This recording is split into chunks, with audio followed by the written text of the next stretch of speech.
할렐루야.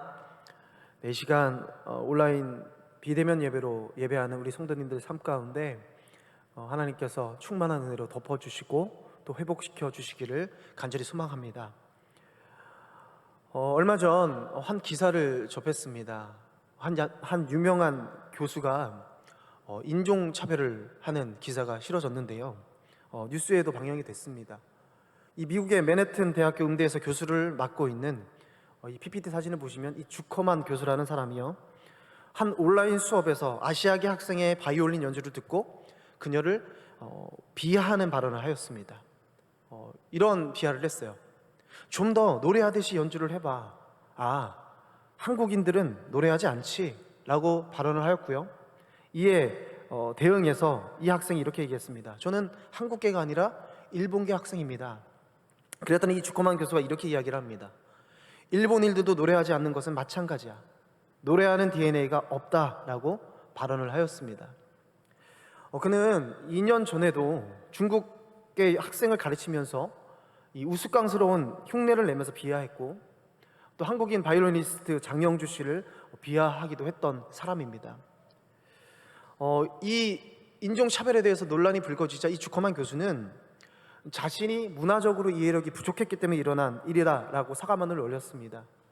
그러나 여러분, 한국계 아시안계 음악가들이 가만히 있지 않고요, 그 행동에 강력하게 반발하고 또 이 차별을 공론화하기 위해서 나서고 있다는 기사를 보게 되었습니다.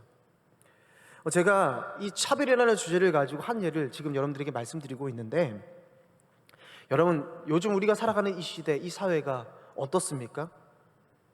실제로 인종차별이라는 외모에 대한 차별뿐만 아니라 성별에 따른 차별, 또 지역에 대한 차별, 또 빈부에 의한 차별, 여러 가지 차별 가운데 우리 일상생활에서 이 차별에 우리는 노출되어 살아가고 있다는 사실입니다.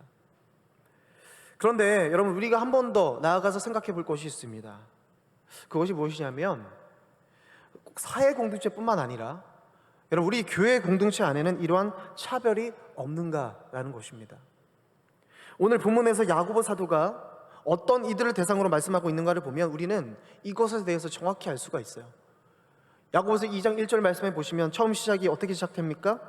내 형제들아 라고 말씀하며 시작합니다. 당시 야고보 사도가 이 야고보서를 쓰게 된 대상들이 누구였습니까? 바로 예수 믿는 유대인들이었습니다. 여러분, 당시 초대교회 상황 가운데 유대인들이 예수님을 믿음으로 어떤 일이 일어났습니까? 그들에게 고난과 핍박이 닥쳐오기 시작했습니다. 그런데 그리스도인이 되면서 받기 시작한 시험으로 인한 고통은, 여러분, 그 전제가 무엇을 통해 온 것입니까? 바로 그리스도인이라서 받는 차별로부터 온 것이었습니다. 우리가 보통 이렇게 생각할 수 있습니다. 그렇지, 이러한 고통을 당한 사람만 그 마음을 알지, 그렇게 차별을 받아본 사람만 그 마음을 알 거야, 그러니까 차별할 수 없을 거야 생각할 수 있습니다. 여러분, 예수 믿기 때문에 차별받아서 흩어질 수밖에 없었던 그들이 예수 안에 한마음이 되어서 회당에서 모여서 예배하며 공동체를 이루어가며 살았습니다. 여러분, 그들에게 차별이 없을 것만 같아요. 왜요? 그들이 차별의 아픔을 겪었기 때문에 그렇습니다. 그런데 여러분, 놀라운 사실은 그렇게 차별받던 자들이 자신들의 공동체 안에서 차별하는 일들이 비일비재하게 일어나고 있었다는 것이에요. 그래서 야고보서 말씀을 통해 야고보가요, 그들에게 이 말씀을 전하고 있는 것입니다. 여러분, 왜 그렇습니까? 여러분, 이 차별이라는 것은요, 하나님을 믿는 믿음과는 공존할 수 없는 것이기 때문에 그렇습니다. 여러분, 1절 말씀 보시면 이렇게 말씀하시죠. 함께 읽습니다. 내 형제들아, 영광의 주 곧 우리 주 예수 그리스도에 대한 믿음을 너희가 가졌으니 사람을 차별하여 대하지 말라. 아멘. 여러분, 이 말씀을 직역하여 본다면 이런 말씀입니다. 나의 형제들이여, 여러분이 사람들을 차별하면서도 영광의 우리 주 예수 그리스도를 믿는다고 말하지 마십시오 라는 거예요. 여러분, 지금 우리가 이 오늘 야고보 사도가 말씀하시는 이 야고보서의 말씀의 배경을 보면 지금 그 공동체 속에 어떤 일이 벌어지고 있습니까? 우리 2절로 4절까지의 말씀을 함께 읽어보도록 하겠습니다. 2절로 4절입니다. 만일 너희 회당에 금 가락지를 끼고 아름다운 옷을 입은 사람이 들어오고 또 남루한 옷을 입은 가난한 사람이 들어올 때에 너희가 아름다운 옷을 입은 자를 눈여겨보고 말하되 여기 좋은 자리에 앉으소서 하고 또 가난한 자에게 말하되 너는 거기 서 있든지 내 발등상 아래에 앉으라 하면 너희끼리 서로 차별하며 악한 생각으로 판단하는 자가 되는 것이 아니냐. 아멘. 여러분, 우리가 이 말씀을 먼저 살펴볼 것이 무엇이냐면요, 여러분, 이 차별의 행위가 지금 어디에서부터 시작되고 있는 것입니까? 여러분, 오늘 2절 말씀에 보면 이 차별의 행위가 어디서부터 시작되었습니까? 바로 회당이다라고 이야기를 하고 있습니다. 이 회당이라는 것을 원어로 보면 쉬나고게라는 원어를 가지고 있는데요, 여러분, 이곳은 잠시 당시에 흩어진 유대인들에게 생활의 공간이었습니다. 예배하는 것을 넘어서서 말씀을 가르치는 것 또한 넘어서서 이들이 그 안에서 사회 공동체를 이루고 생활하는 공간이 바로 회당이었다는 사실입니다. 그런데 여러분, 주석을 찾아보니까요, 이 시나고게라는 이 히브리 말이 이 헬라어 말로 에클레시아, 교회와 같은 것으로 쓰여지고 있더라고요. 그러니까 여러분, 무슨 얘기냐면요, 예배가 있고 말씀이 있는 그들이 생활하는 그 공간에 지금 무엇이 있다라고 말하고 있는 것입니까? 차별이 있었다라는 거예요. 교회 공동체 안에 차별이 있다라고 이야기를 하고 있는 것입니다. 여러분, 오늘 본문은 2절, 4절을 통해 두 부류의 사람을 소개하고 있습니다. 처음에는요, 금가락지를 끼고 아름다운 옷을 입은 사람과 또 다음 사람은 누굽니까? 남루한 옷을 입은 가난한 자다라고 말씀하고 있어요. 그런데 이들을 맞이하는 그 회당 안에 있는 유대인들, 이 그리스도인들의 모습이 비추어지는데 서로 다르다는 것을 말씀하고 있습니다. 먼저 금가락지를 끼고 화려한 옷을 입은 자를 보는 시선이 오늘 말씀에 보니까 이렇게 기록되어 있어요. 눈여겨보았다. 여러분, 이것을 원어로 찾아보니까 이런 뜻을 가지고 있습니다. 마치 먹잇감을 발견한 사냥개의 눈이다 라는 것입니다. 그러면서 그 부유한 자를 맞이하면서 이렇게 얘기하는 거예요. 여기 좋은 자리에 앉으소서. 마치 당신을 위해서 좋은 자리가 있다라고 그를 안내하면서 미리 예비해 놓은 자리에 그들을 안내하고 있다는 사실이에요. 여러분, 그러면 남루한 옷을 입은 가난한 자들을 바라보는 그들의 태도는 어떻습니까? 너는 거기 서 있든지. 여러분, 이게 무슨 얘기입니까? 무시하고 있어요. 관심도 없습니다. 그리고 이렇게 말하는 거예요. 내 발등상 아래에 앉으라. 여러분, 그 가난한 자는요, 이 예배당에 온 그 가난한 자가요, 뭔가 이 환대의 대상이 아니에요. 냉대와 박대의 대상이 되어버렸다는 것입니다. 세상 속에서 이런 일이 벌어진 게 아니라 지금 어디에서 벌어지고 있다고요? 회당에서 벌어지고 있는 것입니다. 마치 여러분, 이런 거예요. 네가 더러운 옷을 입었으니 뭐 아무데나 앉아도 더러워질 일이 있겠느냐. 여러분, 이렇게 대놓고 무시하는 차별 행위가 지금 일어나고 있는 것입니다. 여러분, 이것은요, 세상 밖에서나 일어나야 할 일이 아니겠습니까? 그런데 여러분, 그리스도의 사랑과 긍휼이 합당한 믿음의 모습이 아니라 이 교회 안에서 고스란히 하나님과는 전혀 관계없는 상처받는 일들이 계속해서 일어나고 있었다는 것입니다. 여러분, 교회의 존재 이유가 무엇입니까? 가장 큰 이유가 무엇이죠? 바로 하나님의 사랑으로 하나가 되는 것입니다. 그 사랑 안에 머물며 그 사랑을 실천하는 것이 교회의 존재 이유라고 성경은 말하고 있습니다. 여러분, 그런데 현실은 지금 어떻습니까? 우리 시대의 교회는 이 시대의 흐름을 성공적으로 거스르고 있지 못하는 것 같습니다. 여러분, 우리 시대의 교회가 어떻습니까? 물론 저희 교회를 꼬집어서 말씀드리는 건 아니에요. 그런데 대부분의 교회가요, 참된 것보다는 크고 많은 것을 추구하게 되고 또 그런 목표를 이루는 데 도움이 될 만한 사람들을 더 대접해주는 그런 곳이 되어 있지는 않는가 한번 생각해 보게 되는 것입니다. 저는 말씀을 준비하면서 이런 생각을 했습니다. 우리 하늘비전교회 안에는 특별한 사람을 위한 더 좋은 자리가 많은 것이 아니라 여러분, 모든 자리가 구분 없이 순종의 자리가 되고 섬김의 자리가 되고 감사의 자리가 되어서 그리스도 예수의 이름만이 남는 자리가 많아졌으면 좋겠다라는 소망을 품었습니다. 저와 여러분들이 그것을 위해서 힘써 기도해야 될 줄로 믿습니다.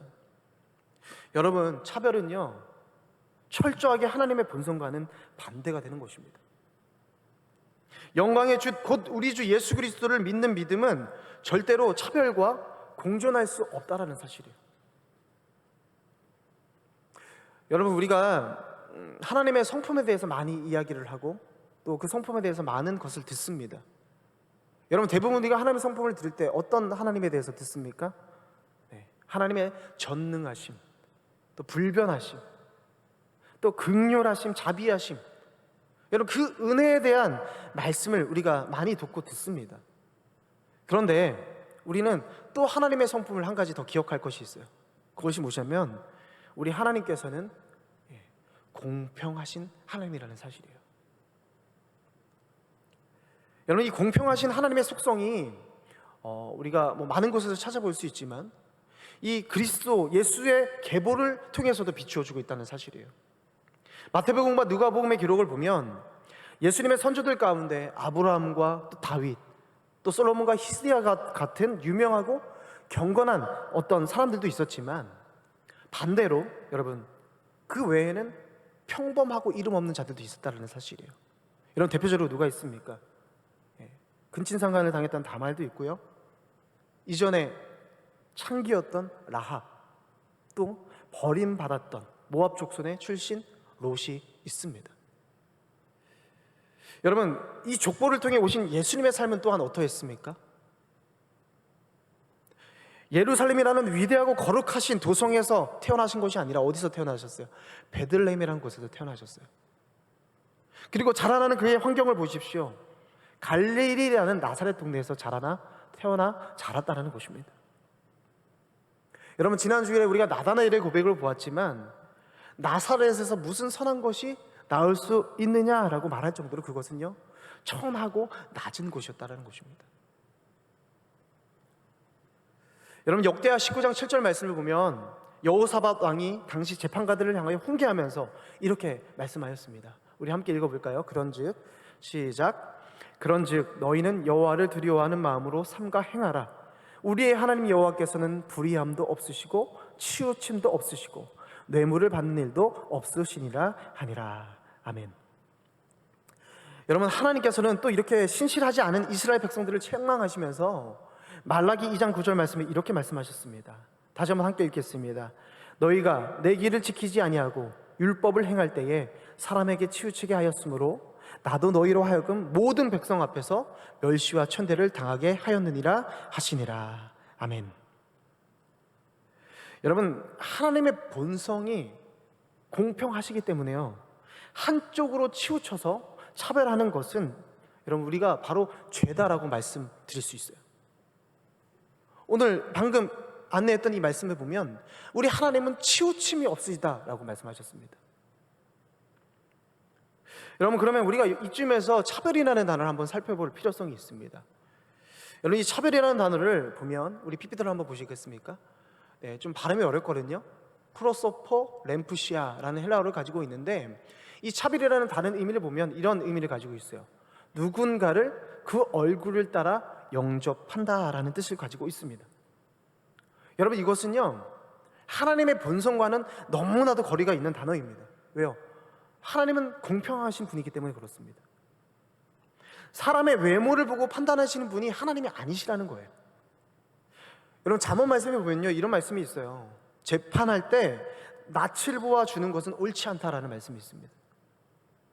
즉 인간의 외모를 통해서 차별하고 그를 판단하는 것은 여러분 옳지 않은 행동이다라고 분명하게 말씀하고 있는 것입니다. 사도 바울은요 하나님의 성품이 그분의 심판 가운데도 드러난다는 것을 우리에게 증명해 보이고 있는데 로마서 2장 9절로 11절 말씀에 이렇게 얘기합니다. 제가 읽어드리겠습니다.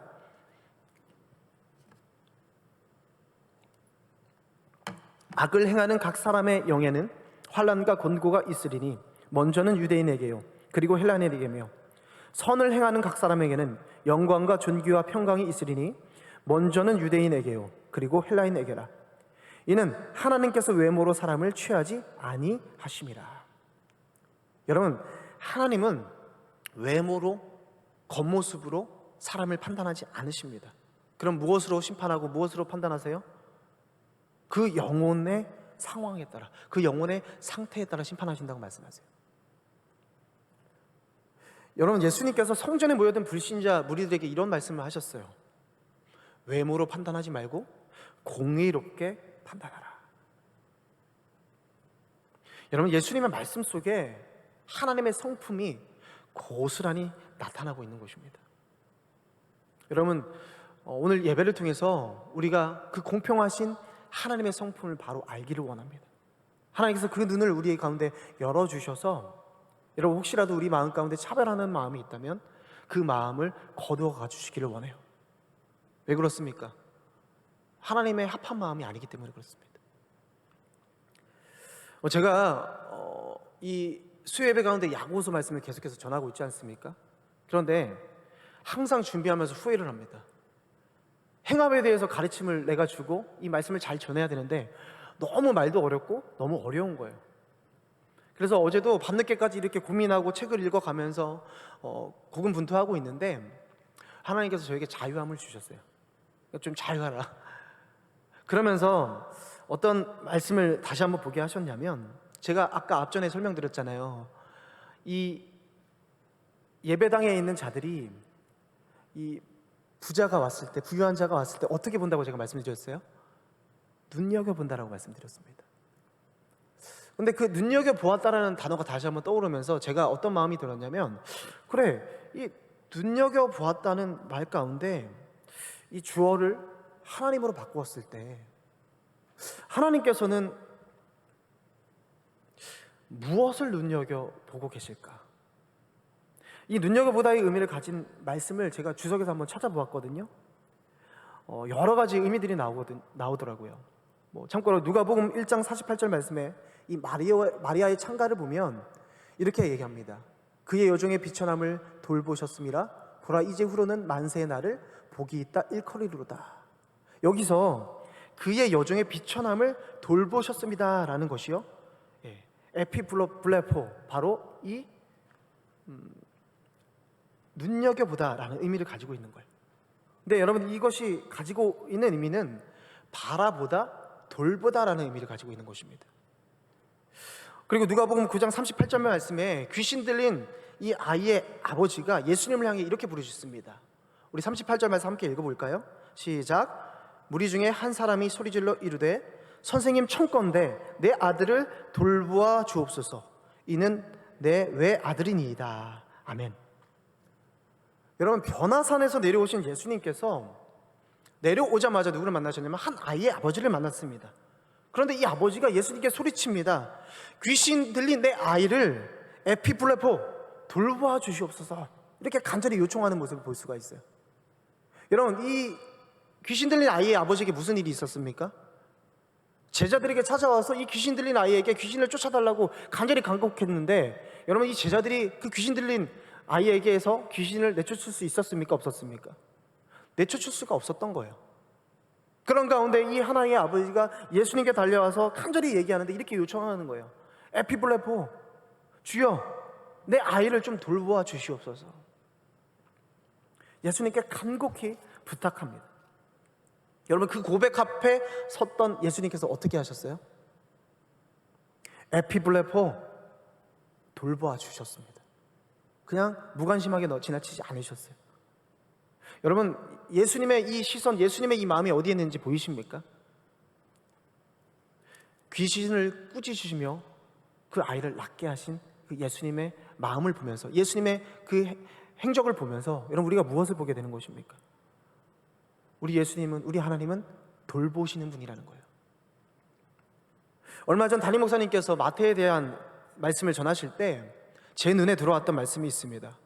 마가복음 2장 14절 말씀을 보시면 이 알포의 아들 레위, 마태를 부르실 때 말씀이거든요. 또 지나가시다가 알페오의 아들 레위가 세간에 앉아있는 것을 보시고 그에게 이르시되 나를 따르라 하시니 일어나 따르니라. 여러분, 여기서 말씀하고 있는 이 보시고라는 단어 또한 눈여겨보았다, 바로 에피블레포입니다. 어떤 뜻을 가지고 있다고요? 바라보다, 돌보다. 여러분, 예수님은요 지금 무엇을 보고 계십니까? 어떤 시선을 가지고 계십니까? 세상 속에서, 또 때로는 공동체 속에서 차별당하며 고통당하는 그런 자들을 바라보시며 돌보시는 분이 바로 우리 예수님이시라는 사실을 우리가 기억해야 할 것입니다. 그러니 여러분, 우리가 이 교회 공동체 안에서 어떻게 사람을 차별할 수 있겠습니까? 예수님의 성품이 그게 아닌데요. 물론 여러분 쉽지 않음을 압니다. 저와 여러분이 예수 믿기 때문에 세상 속에서 단절된 삶을 살아가고 있습니다. 그런데 그 하나님의 시선은 지금 어디에 머물러 있습니까? 외면당하고 소외당하고 줄이고 목말라서 어찌할 바를 모르는 그 영혼에게 향하여 있다는 사실입니다. 야고보서 5장 말씀에 보면 더 나아가서 이렇게 말씀하세요. 그들을 택하여 믿음에 부요하게 하시고, 가난과 어려움 속에서도 자기를 사랑하는 그들에게 예수님께서 어떻게 하십니까? 약속하신 하나님의 나라를 상속받게 하셨다라고 말씀합니다.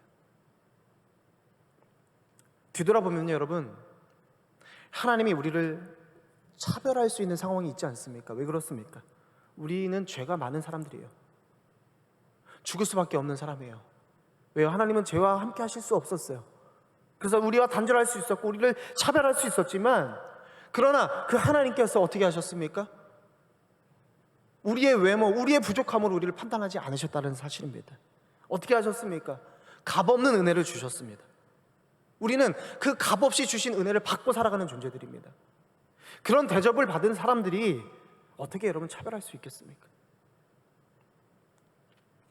그래서 야고보 사도는 8절 말씀에 내 이웃 사랑하기를 내 몸과 같이 하라 라는 이 계명을 우리에게 비추어 주고 있는 것입니다.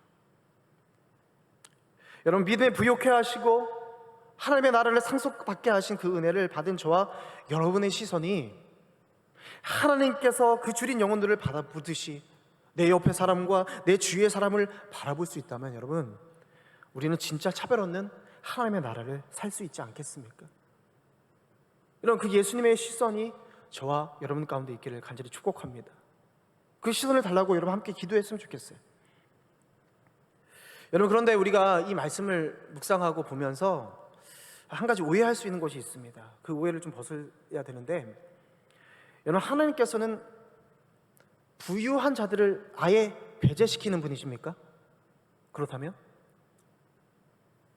물론 여러분, 복음서에서는 부에 대한 경고를 하시고 이 하나님 나라에 대한 삶을 이렇게 말씀하실 때 부유한 자가 결코 하나님 나라를 얻을 수 없다라고 말씀하시는 건 아니에요. 한 예들을 들긴 하셨잖아요. 그런데 부유한 자들을 아예 배제시키는 것이 아닙니다. 여러분, 그렇다면 하나님께서, 예수님께서 차별하시는 분이 되지 않습니까? 앞전에 여러분 부르심을 받은 마태에 대한 이야기를 우리가 보더라도, 마태는 뭐 하는 사람이었습니까? 세간이었습니다. 물질이 많은 자였어요. 부유한 사람이었다는 것입니다. 그렇지만 여러분, 그런데 예수님께 가까이 나온 사람들의 대부분은요, 어땠어요? 부자보다 가난한 사람들이 더 많았다는 사실이에요. 여러분, 야고보서에 비춰지는 하나님은 가난한 자의 부르심을 들으시는 하나님이고, 가난한 자를 억압하는 자에게 분노하시는 하나님이에요. 부유한 자가 가난한 자를 바라보는 태도가 너무나도 중요하다는 사실이에요. 여러분, 부유한 자나 가난한 자나 하나님의 마음을 가지고 하나님의 시선이 머무는 그곳을 바라본다면 누구나가 누릴 수 있는 것이 바로 하나님의 나라라는 거예요. 하나님은 절대 부유한 자라고 해서 배제시키시고 차별하시는 분이 아니에요. 그 마음, 그 시선이 어디에 있는지를 하나님께서 보고 계신다는 사실이에요. 잠언 22장 9절 말씀에 이렇게 말씀하십니다. 함께 읽어볼까요? 시작. 선한 눈을 가진 자는 복을 받으리니 이는 양식을 가난한 자에게 주민이라. 아멘. 줄인 자, 고통에 처한 자를 바라보며 선한 마음, 즉 긍휼히 여기는 믿음의 눈을 여러분, 우리는 가져야 될 줄로 믿습니다. 왜 그렇습니까? 그것이 하나님의 마음이고 예수님의 마음이기 때문에 그렇습니다. 여러분, 신앙을 가졌다고 하면서 우리의 눈이 세속적이고 인간적이라면 우리는 참된 믿음을 소유한 주님의 사람이 아니라 외식하는 자가 될 뿐입니다. 우리가 오늘 말씀을 통해 한번 생각해 보는 거예요. 정말 하나님의 말씀처럼 내가 차별하지 아니하고 선한 눈을 가지고 내 주위의 사람들부터 긍휼한 마음을 보고 있는가? 아니면 말씀은 들었지만 그저 외식하는 자가 되어서 내 뜻대로 판단하고 내 마음대로 그들을 차별하는 삶을 살고 있는가? 이런 우리의 삶을 한번 점검해 보기를 소망합니다. 오늘 13절 말씀은 이렇게 강조합니다. 함께 읽습니다. 시작. 긍휼을 행하지 아니하는 자에게는 긍휼 없는 심판이 있으리라. 긍휼은 심판을 이기고 자랑하느니라. 아멘. 여러분, 야고보 사도가 강조하는 것은 무엇입니까? 결국 정말로 믿음의 눈을 가졌다면 그 믿음의 열매가 우리의 삶을 통해 보여져야 한다는 것입니다. 여러분, 어떤 열매이겠습니까? 어떤 행동이겠습니까? 저와 여러분들이 세상이 주는 색안경을 끼고 무엇인가 도움이 될 만한 내 주위 사람을 살피는 것이 아니라 긍휼한 마음으로 한 영혼 한 영혼 바라보는 마음. 여러분, 이것이 하나님의 성품이자 하나님께서 저와 여러분들에게 원하시는 열매인 것입니다. 여러분, 앞으로 이 말씀을 듣고 하루하루를 어떻게 사시겠습니까? 저와 여러분들 삶 가운데 결단이 있기를 소망합니다. 초대교회 안에도 여러분 차별이 있었습니다. 그리고 초대교회 사람들이요, 어딜 가나 차별받는 시대를 살았습니다. 여러분, 지금은 어떻습니까? 지금 우리 교회 공동체 안에도 차별이 존재합니다. 더 나아가서 우리가 예수 믿는 것 때문에 어딜 가나 차별받는 삶을 살아갑니다. 그런데 여러분, 그 차별받는 우리들이 다른 사람을 차별하지 않는 것, 하나님의 마음으로 그들을 사랑하는 것, 더 나아가서 그들을 긍휼히 여기는 것, 여러분, 이것이 바로 그리스도인의 정체성이며 이것이 우리가 소유해야 할 가치인 것입니다. 저희 여러분들이 이 가치를 위해서 주님 앞에 나와 간절히 기도했으면 좋겠어요. 하나님, 내가 세상에 어떤 삶을 살아가고 있지만, 내가 그것을 통해 내 삶에 영향을 받고 있지만, 그러나 내가 그들 삶을 통해 세상과 똑같이 차별하는 것이 아니라 차별하지 아니하고 긍휼한 마음을 가지고 사랑의 마음을 가지고 그들을 바라볼 수 있는 시선이 나에게 있기를 소망합니다. 여러분, 말씀을 마무리합니다. 여러분 삶 속에 사랑과 긍휼의 시선이 있으십니까? 아니면 차별하는 세상의 시선이 가득하십니까? 오늘도 우리 주님은 저와 여러분들의 삶을 눈여겨보고 계십니다. 저와 여러분이 그 주님의 시선을 느끼고 주님과 같은 시선으로 이 세상, 내 주변, 내 이웃을 바라보길 소망합니다. 여러분, 차별을 받는 이 세상 속에서 주님의 은혜로 사랑받는 자가 되시길 축복합니다. 더 나아가서 차별하는 이 세상 속에서 긍휼한 마음으로 여러분 사랑하는 자가 되시길 주님의 이름으로 간절히 축원합니다. 우리 이 시간 주님 앞에 찬양하고 간절히 기도하는 시간이 되었으면 좋겠습니다. 우리 주 안에 우린 하나라는 찬양을 통해서